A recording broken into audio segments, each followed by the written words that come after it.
Yes, everybody, welcome back to another daily drop brought to you by TarHeelIllustrated.com. I'm THI staff writer Jacob Turner. Joining me as he always does is THI publisher Andrew Jones. And AJ, we're here to talk about another specific topic around Elliot Cadeau, obviously with his announcement coming out on Tuesday of this week about his decision to come to Carolina and reclassify. We're going to be focusing in this one how his game and his skill sets and the way he plays could affect Armando Bacot's game in a positive way heading in to next season. So, AJ, I know you've got some stats on your side over there, at least some numbers, for lack of a better term, that you can kind of read off about Armando. I know everybody kind of knows watching this podcast how good of a career Armando has had so far, at least individually, and obviously setting the records last year at Carolina too. So I personally think Cadeau's game fits Armando's well and could really benefit him moving forward, but I'll kind of let you elaborate on that for the sake of the flow of this podcast. So, AJ, talk to me a little bit about how you think Cadeau's game, his skill sets, and what he brings to the table could affect Armando Bacot next year and his production potentially. If he's the guy that we're told that he is, and keep in mind, David Sisk has watched him play in person 9 times in the last 5 weeks, and David says he's the guy. Yeah, so I trust David. That guy, I definitely trust David.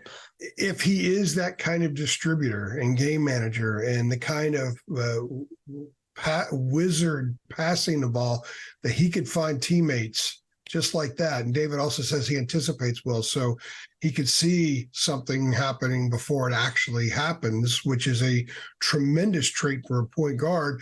Then that means any big man that has a guy like that is going to benefit. Because the thing about Armando, like with last year, and we'll see it this year be a little bit different, Armando would seal his man and get position, and he made himself available for the ball. The ball didn't always come right away. And by the time the ball did come, a double had come over. So that's part of the problem with him last year. A lot of his shot attempts, people were critical and sort of joked that, hey, he had all those offensive rebounds because he missed so many shots around the rim. Okay, I'll give you that a little bit, but a lot of it was because it was so highly contested. If he gets the ball as soon as he's open or very close soon after with a point guard who can find everybody, then he's going to get the ball. He's got his man sealed, and he's going to turn and make moves against one defender a lot more often than he did a year ago. And then you add the fact in that they're going to have a bunch of guys that must be guarded further away from the lane, unlike with Pete Nance as an example, or they're not going to have guys out there that you could afford to lay off like teams did with Leaky sometimes. Having a point guard that can get your big, who has scored 1,810 points and shot nearly 56% from the field, without a point guard who is highly adept at getting him the ball as soon as he's open. Imagine what Armando could do with Elliot Cadeau out there. His efficiency rate should go up significantly. He probably won't get as many offensive rebounds on his own misses because he's going to have better, less contested looks at the rim on the first look. So that to me it's another element of bringing in Elliot Cadeau that's going to make covering this team and watching how they grow very fascinating. And honestly, that's something I'm going to look for right away because it might be noticeable against Radford. It might be noticeable in the exhibition game. Yeah. Is how Armando's down there and how quickly it's. Again, in the exhibition game, or maybe against Radford and teams like that, he's going to get a lot of shots that aren't heavily contested. That's going to change when they play UCLA. It's going to change when they go to Bahamas. It's going to change when they play Oklahoma and whoever they play in the ACC Big Ten Challenge and league games, of course. But the quickness with which that is spotted and executed by Elliot Cadeau is something we may see right away. And that's very difficult to defend. When you've got a point guard who is 1 or 2 steps ahead and a big that is very good at sealing and getting open. In the Florida State game last year, I'm a sidebar here for a second, but I'm making a point. I sat on the baseline. It was the baseline where Florida State's bench was. The bench was over here, and we're right here on the baseline. And so in the second half, the first half, Carolina's offense is right directly in front of me.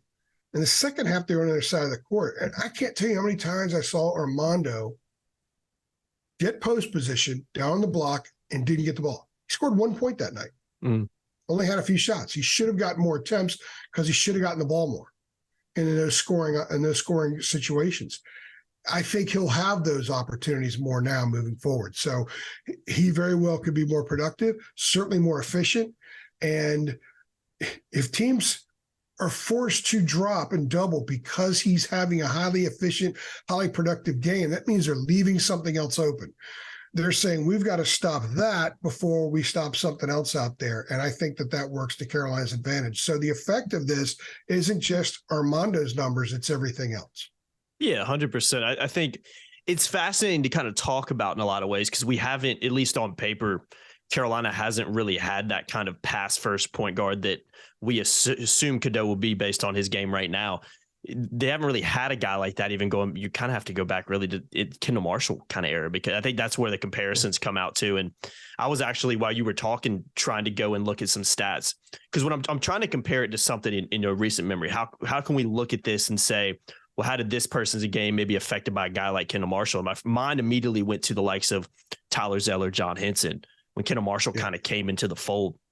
And I think one of the great things about Kendall and what he brought to the team was obviously how he got other teammates involved. And one thing Kendall was so good at was getting in the lane and dishing, through contact or around bodies.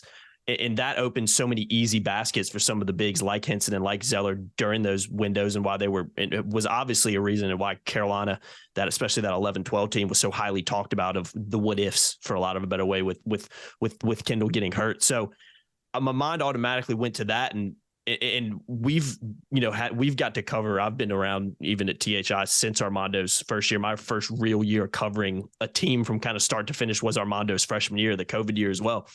The year before COVID, I should say, was obviously affected the ACC tournament at the end.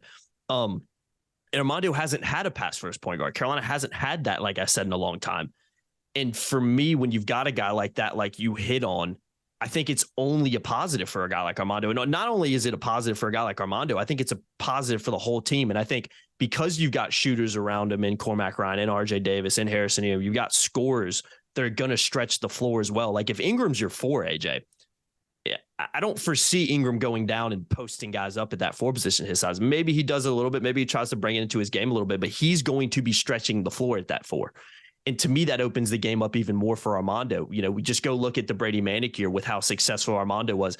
To me, it's not a coincidence that Armando had such a good year that year as the year went on, as Carolina improved, because it's not a coincidence that he had a guy like Brady there at that 4 that helped stretch the floor, and they could make the floor so much bigger and so much more spaced out. Not a coincidence Armando really had a big year that kind of catapulted him to where he is now, and obviously being one of the best bigs in college basketball. So Cadeau's game, to me, like you've hit on, is it, at least on paper, and I'm going to keep stressing this on paper point, because until we see him in a North Carolina uniform performing, it's on paper right now. We haven't seen that yet. But what his game and what his skill sets bring, to me, will help get the best out of Armando Bacot. And it's kind of weird saying that, AJ, because of how good he's been, talking about getting the best out of Armando, because I think we've seen the best of what Armando has to bring in a lot of instances already in his Carolina career.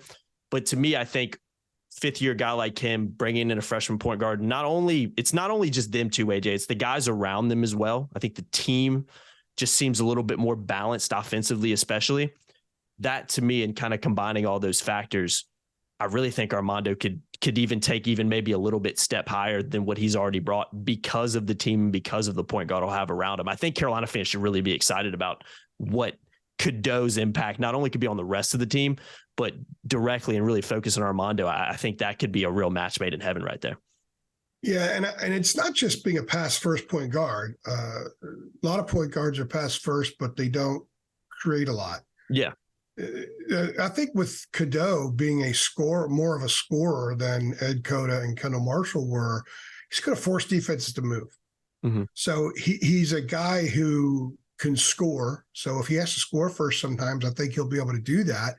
But being the distributor and his ability to find people, he's going to make defenses move, and he's going to find people that are open. And I'm telling you right now, if a defense is having to move because the point guard can find guys anywhere, it's going to leave everybody on the floor basically in one-on-one situations. And most notably, again, I go back to Armando, him in the post. If Armando, think back to last year, people at the end of the year were saying stuff like, well, Armando didn't improve. Actually, I don't think that's true at all. If you Agreed. go look at last year up to the first NC State game, Armando was phenomenal. Mm-hmm. He was in the mid 60s with his field goal percentage. He was averaging 18.5 points a game, whatever it was. He had the move I'm talking about, where teams weren't doubling him a whole lot just yet because they weren't sure what Nance was.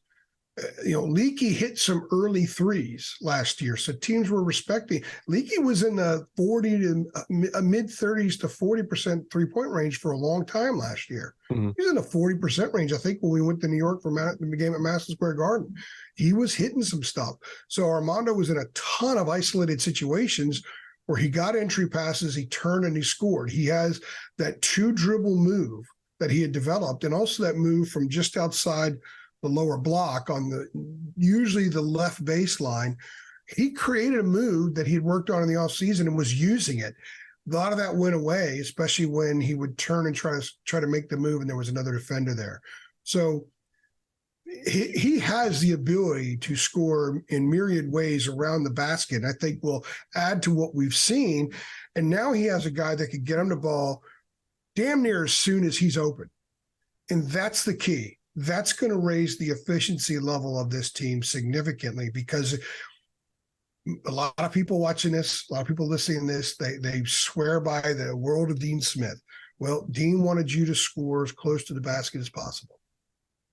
And there were times when Roy's teams wouldn't rain threes, but man, they would hit a ton of field goals and 2-point baskets, and constantly scoring will psychologically stress the opponent. So even if you're not hitting a ton of threes and you're going to that well down low, and Armando's turning and scoring, turning and drawing a foul, +1, turning and scoring, that just wears a team down psychologically. And I think that he can be that kind of guy, more so with Elliot Cadeau being the guy delivering him the ball, and also with the parts around him, as you noted, how that will help as well. I think Armando benefits greatly having someone like Elliot Cadeau there. He might benefit the most. And it's interesting because he's already an acclaimed player who still, by the way, his jersey doesn't qualify to hang in the rafters.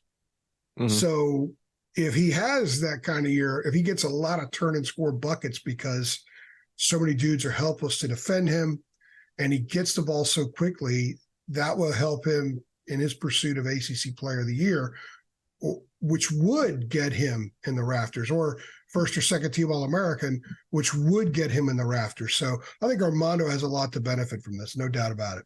Yeah, he might be one of the more excited ones. I'm sure everybody's, on the roster is looking forward to him coming in for different reasons, but Armando's got to be one of the highest looking forward to him, man. I mean, when you like I said, to me, it's a no-brainer, and I think that's one of the reasons we wanted to do a drop on this is, again, you look at the point guards Armando's played with, he hasn't had a guy who's maybe focused. Like you said, you made a good point about Cadeau can also score too, and he's a better scorer than Cota, better scorer than Marshall, at least coming into North Carolina.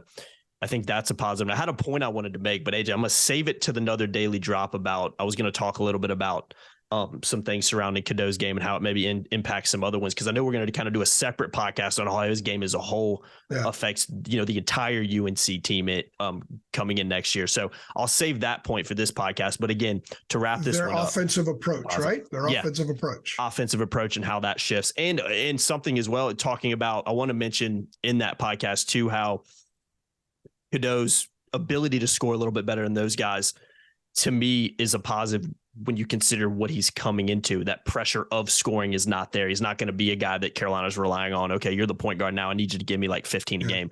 They've got scores around him that he doesn't have to worry about that, which I think unlocks his game a little bit more and takes a little bit more pressure off him. But that's all I'll say about that, because I want to save that for another podcast, because that's going to be an interesting one.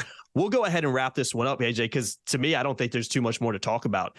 Cadeau's game, on paper, coming into North Carolina, positively benefits Armando Bacot, in our opinion. I think a lot of Carolina fans will agree with that as well. And FYI, the first question I will ask Armando the next time I talk to him is, so how does Elliot help your game? Yeah, and I'm fascinated to hear what his answer will be, because, as you know, AJ, Armando is a great guy to interview and always kind of gives you insightful stuff on when you ask him questions like that. So yeah, I'm looking forward to hearing that interview whenever heck it comes out, whenever you get to actually meet with this team, probably a ways away with the offseason, but hopefully here in the next month or so. Yeah, it'll be good. It'll be very, very fascinating to get some of the players' takes, especially some of the new guys on the team that's coming in. So AJ, we'll go ahead and wrap this one up. I've been Jacob Turner. He's been Andrew Jones. Guys, if you agree, like the video below. If you think Elliot Cadeau is going to make a positive impact on Armando's game and maybe even take him to an even higher level, maybe get that jersey in the rafters, which that'd be so cool, wouldn't it, AJ? Because I know I'm sidebarring real quick and kind of going off script, which we tend to do on these, but you talk about a guy. A jersey in the rafters one on him too, by the way. But you talk about a guy like Armando who understands the program. He understands the culture. He understands what it means to play for North Carolina. I mean, he's been quoted saying, you know, we talked about a little bit off camera, a guy, he's talked about how he sat in the Smith Center and just looked up at the rafters and looked at each name and looked at each jersey. He understands what it means to play for North Carolina, and it would be pretty cool in his 5th year to finally get that name in the rafters. He's obviously done some really nice things. Save it for the drop. Yeah, man. So many different drop. That's the great thing about the drops is they're short, concise, and we can get a lot of them. We'll do you, David, and I will do like an hour and a half pod one of these days. We'll just go wherever it takes us. Man.